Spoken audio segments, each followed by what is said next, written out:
Hello, my name is Thilo from the Technische Universität Berlin, and today I'm going to present you my work on simulating turn-taking in conversations with delayed transmission, which was co-authored by my colleague Sebastian Möller. Let me start by giving you a little background. Due to the rise of telephone services transmitted over the internet, transmission delay has become one of the most prominent degradations. However, it is difficult to study because the delay itself is not audible, but rather affects the structure of the conversation. Research has shown that the perception of transmission delay is not only dependent on the amount of delay itself, but also on the type of the conversation. Thus, conversations with more interactivity between the interlocutors are more easily and strongly affected by the delay than conversations with less interactivity. While the perception of delay has been a research topic in speech quality for a long time, it also relates to spoken dialogue systems that try to emulate natural turn-taking. So, our idea is to simulate human-to-human conversations with different interactivity levels and introduce transmission delay to gain insights into turn-taking behavior of conversations under transmission delay. To achieve this, we need to answer three questions. How do we measure and evaluate the interactivity of conversations? What type of conversations with distinct levels of interactivity can we simulate? And lastly, how do we simulate a conversation in turn-taking? Parametric conversation analysis is one way to measure the interactivity patterns of a conversation and quantify those changes.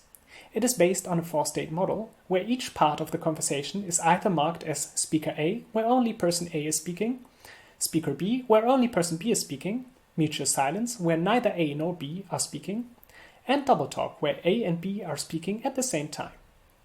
With a voice activity detection, these states can be annotated automatically. From the changes of these states, a set of parameters can be calculated that describe the interactiveness of the conversation.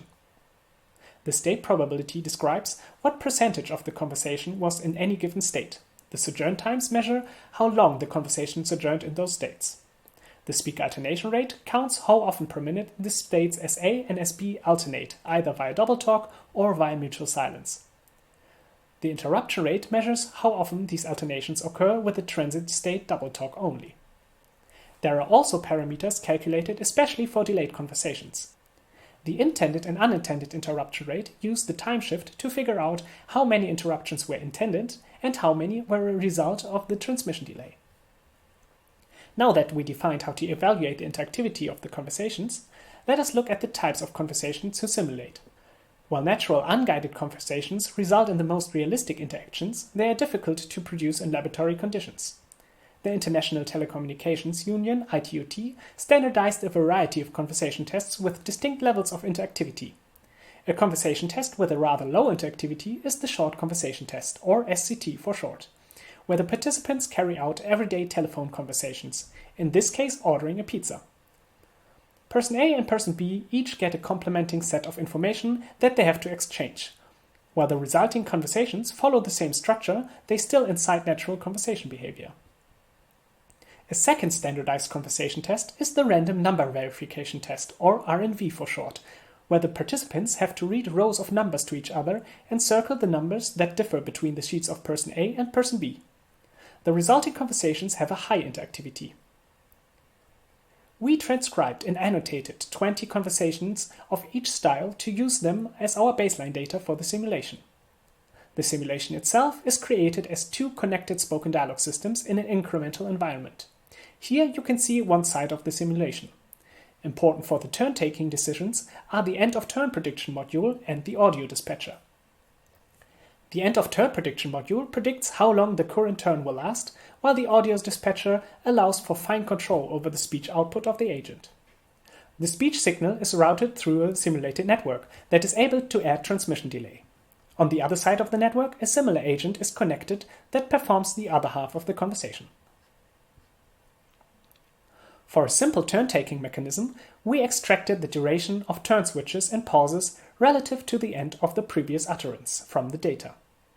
Values smaller than 0 represent interruptions, while values greater than 0 represent silence. From these two cumulative probability distributions, we created two models, one for turn-taking and one for turn-keeping, that compete against each other. To evaluate the simulation, we use data from an experiment with 58 participants carrying out SCT and RNV conversations at 0, 800, and 1600 milliseconds of transmission delay. This results in 174 recorded conversations.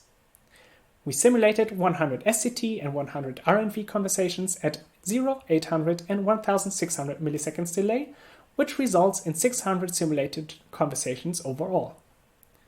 We then compared the interactivity features obtained from the parametric conversation analysis.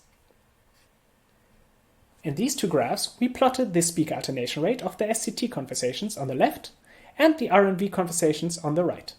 In each graph, on the left is the data obtained from the experiment, and on the right are the simulated conversations.